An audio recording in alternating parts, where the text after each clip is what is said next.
ఢిల్లీలోని విజయ్ చౌక్ నుంచి రాహుల్ గాంధీ బృందం రాష్ట్రపతి భవన్కు పాదయాత్రకు వెళ్లింది. అక్కడ రాష్ట్రపతి భవన్కు వెళ్లేందుకు ప్రయత్నించిన ప్రియాంక గాంధీని ఢిల్లీ పోలీసులు అడ్డుకున్నారు. అనంతరం ప్రియాంక గాంధీని అదుపులోకి తీసుకున్నారు. లోపలికి 5 మాత్రమే అనుమతినిచ్చారు.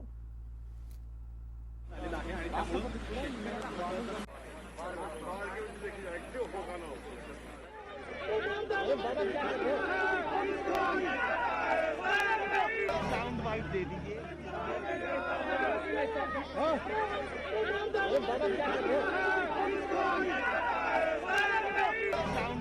दीजिए।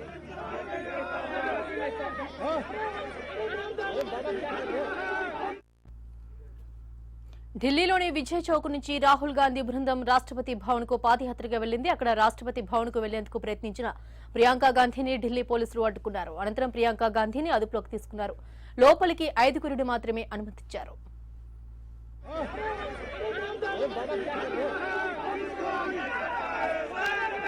साउंड वाइट दे दीजिए।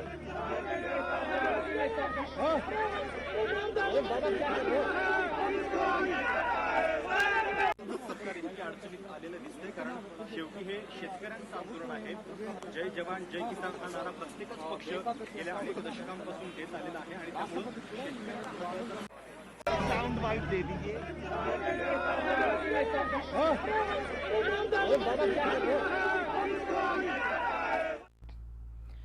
ఢిల్లీలోని విజయ్ చౌక్ నుంచి రాహుల్ గాంధీ బృందం రాష్ట్రపతి భవన్కు పాదయాత్రగా వెళ్లింది. అక్కడ రాష్ట్రపతి భవన్కు వెళ్లేందుకు ప్రయత్నించిన ప్రియాంక గాంధీని ఢిల్లీ పోలీసులు అడ్డుకున్నారు. అనంతరం ప్రియాంక గాంధీని అదుపులోకి తీసుకున్నారు. లోపలికి 5 మాత్రమే అనుమతినిచ్చారు.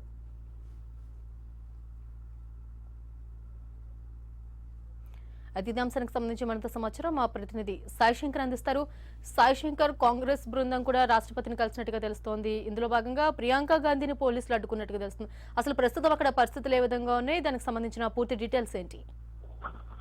ఏదైతే రైతు చట్టానికి సంబంధించి కేంద్ర ప్రభుత్వం తీసుకొచ్చినటువంటి చట్టం పైన వ్యతిరేకంగా కూడా 2 కోట్ల మంది నుంచి కూడా సిగ్నేచర్స్ అయితే కలెక్ట్ చేయడం జరిగింది కాంగ్రెస్ పార్టీ. ఈ సిగ్నేచర్స్ ని కూడా రాష్ట్రపతికి సమర్పించడానికి ఈరోజు పాదయాత్రగా కూడా రాహుల్ గాంధీ నేతృత్వంలో కాంగ్రెస్ పార్టీ బృందం కూడా రాష్ట్రపతి భవన్ కి పాదయాత్రగా బయలుదేరిన నేపథ్యంలో అది కొంత ఉధృత వాతావరణం చోటు చేసుకుందని చెప్పుకోవచ్చు. ఎందుకంటే అనేక మంది ప్రముఖులను కూడా అనుమతి లేదు అనే విధంగా కూడా ఢిల్లీ పోలీసులు అడ్డుకోవడం జరిగింది.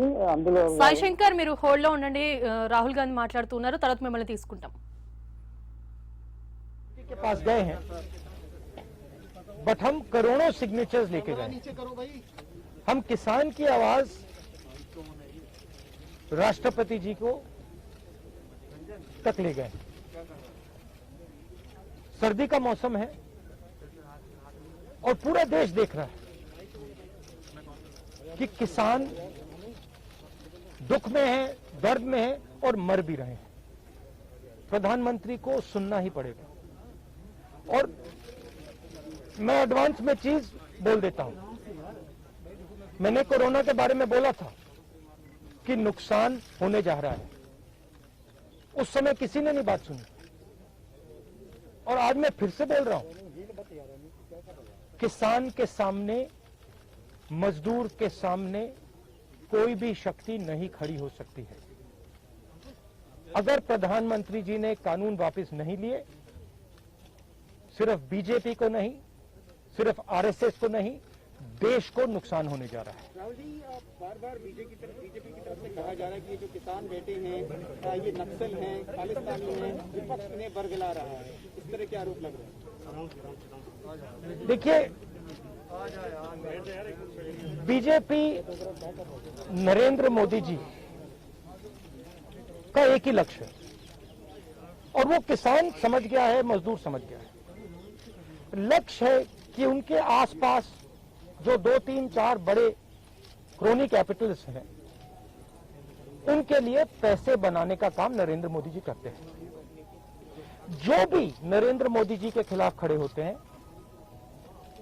वो उनके बारे में कुछ ना कुछ गलत बोलते रहते हैं। किसान खड़े हो जाएंगे तो किसान को आतंकवादी बोलेंगे, मजदूर खड़े हो जाएंगे तो मजदूर को आतंकवादी बोलेंगे। एक दिन अगर मोहन भगवत खड़े हो गए तो कहेंगे ये भी आतंकवादी है। मतलब जो भी नरेंद्र मोदी जी से सत्ता लेने की कोशिश करेगा वो आतंकवादी है। और नरेंद्र मोदी किसके लिए काम कर रहे हैं वो मैंने आपको बता दिया। उनके 2-3 आसपास के क्रोनी कैपिटलिस्ट हैं जिनको पूरा हिंदुस्तान पकड़ा रहे हैं। ये रियलिटी है। The government is going on an aggressive campaign from tomorrow onwards to give money, 6,000 rupees, 18,000 crores. They're trying to change the narrative. Look, the point is, it's a very simple thing. There are millions of people who live off our agricultural system. Large percentage of our people live off our agricultural system. These are laborers, they are farmers, they are small traders, these are these people. And they are the backbone of the country. Now, we understand that agriculture has to be reformed. What we are saying is that if you destroy this system, these millions of people will have nothing to do. They will not be able to feed themselves.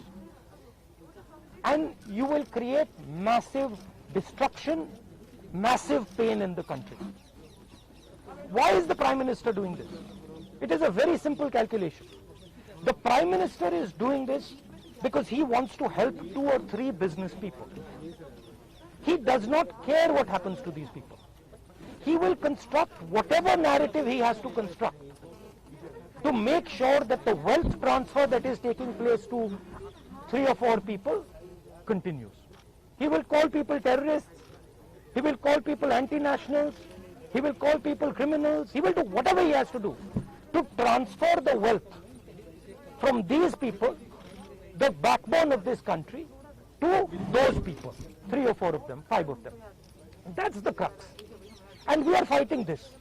We are saying that in India, where you have destroyed the agricultural system, will not function. Just like I said, take Corona seriously.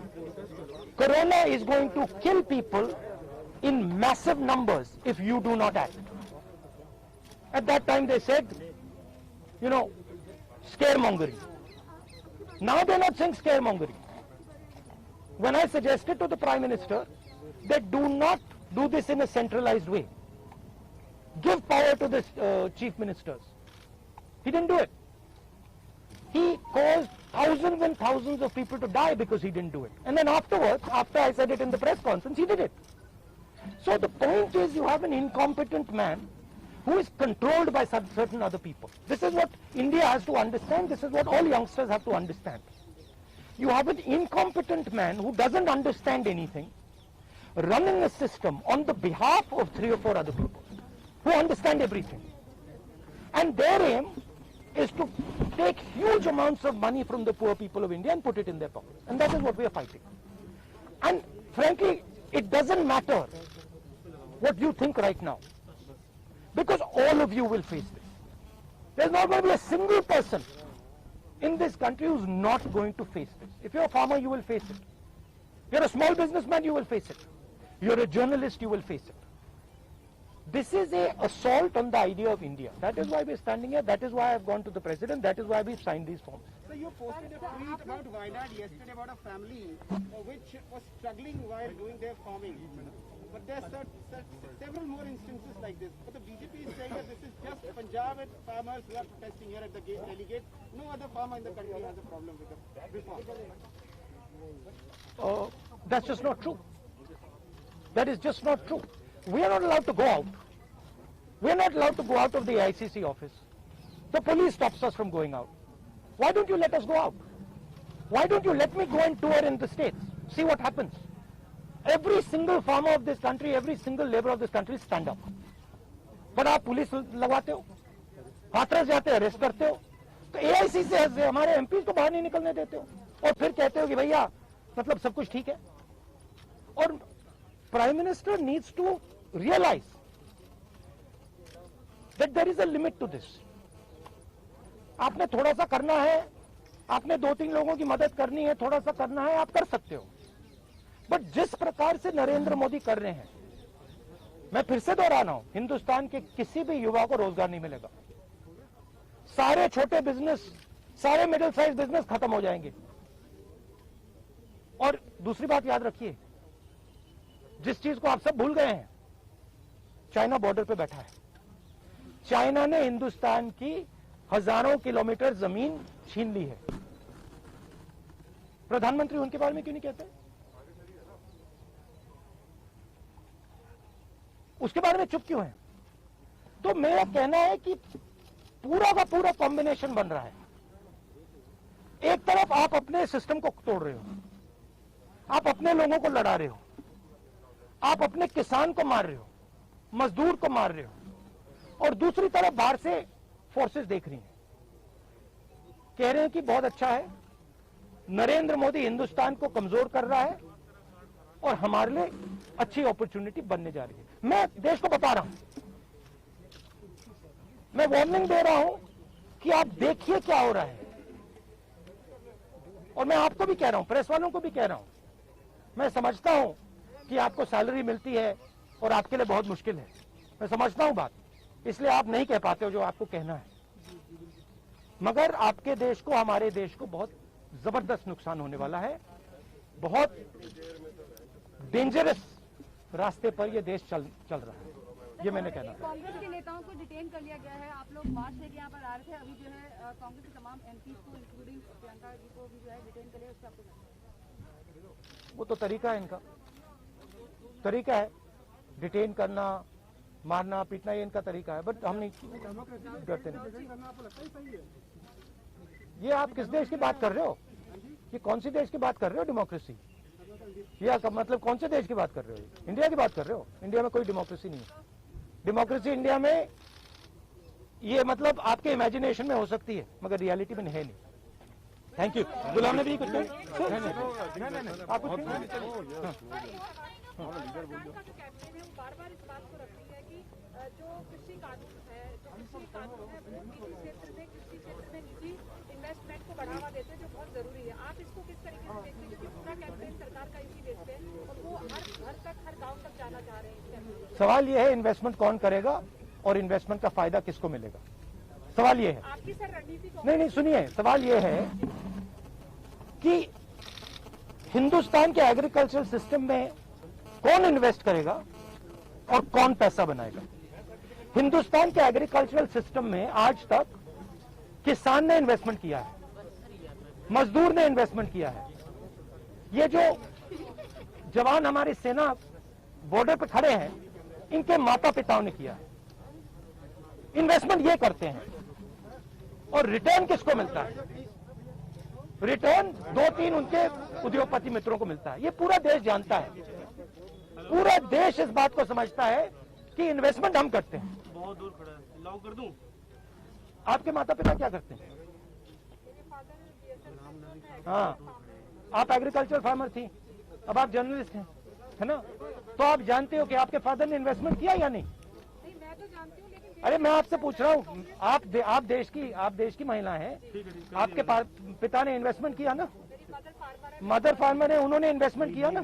किसके लिए investment किया? क्या इन 2-3 लोगों के लिए investment किया, या आपके परिवार के लिए किया, आपके एजुकेशन के लिए किया, आपके स्वास्थ्य के लिए किया? आपके स्वास्थ्य के लिए किया, आपके एजुकेशन के लिए किया, मगर ये जो 2-3 बिजनेसमैन उनके लिए तो नहीं किया ना। तो सवाल यही है, इन्वेस्टमेंट कौन कर रहा है? आपके माता पिता ने किया, करोड़ों किसानों ने किया, और रिटर्न किसको मिल रहा है? यही हम पूछना चाह रहे हैं कि क्या कांग्रेस की कोई रणनीति है इस बात को काउंटर करने के लिए, गांव तक जाना? काउंटर करने की जरूरत, काउंटर आप क्या बात कर रही हैं? काउंटर करने, आप क्या बात कर रही हैं काउंटर करने के? मतलब आपको ये नहीं मालूम कि, अरे भाई आपको क्या, आप क्या हिंदुस्तान के किसान को बेवकूफ समझती हैं क्या? तो फिर अगर आपको समझे तो उसको कैसे समझ नहीं है? अगर ये यहाँ पे लाखों लोग जो बैठे, हजारों लोग जो बैठे हैं दिल्ली के बाहर, क्या ये सुनिए, ये जो लाखों लोग आए, क्या ये मिठाई खाने आए क्या? क्या इनको समझ नहीं है क्या हो रहा है? इनको समझ नहीं क्या हो रहा है? इनको मालूम है, क्लियरली मालूम है, इनको मालूम है नरेंद्र मोदी चोरी कर रहा है, इनको मालूम है कि ये दिन भर इन्वेस्टमेंट करते हैं, 24 घंटा इन्वेस्टमेंट करते हैं, और उधर इन्वेस्टमेंट कहीं और जाता है, रिटर्न कहीं और जाता है। Thank you.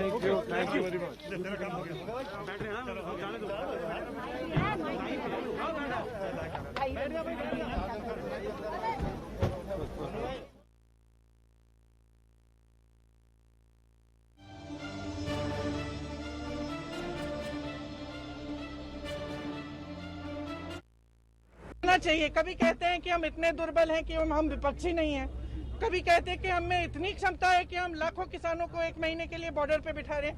अरे तय करें, वो तय करें ना हम क्या है, या तो हम में क्षमता है ही नहीं। आज राष्ट्रपति से आप मिलने जा रहे हैं, आपको लगता है कि आज समाधान हो जाएगा? किसान जो ठंड में बैठे हैं, आज कोई दिक्कतें दूर हो जाएंगी, इसके बाद लगता है आपको कोई हल मिलेगा? राहुल गांधी हल तब निकलेगा जब सरकार उनकी आवाज सुनेगी और जब उनको इतनी समझ होगी कि अपने देश के किसानों का आदर करें, तब हल निकलेगा।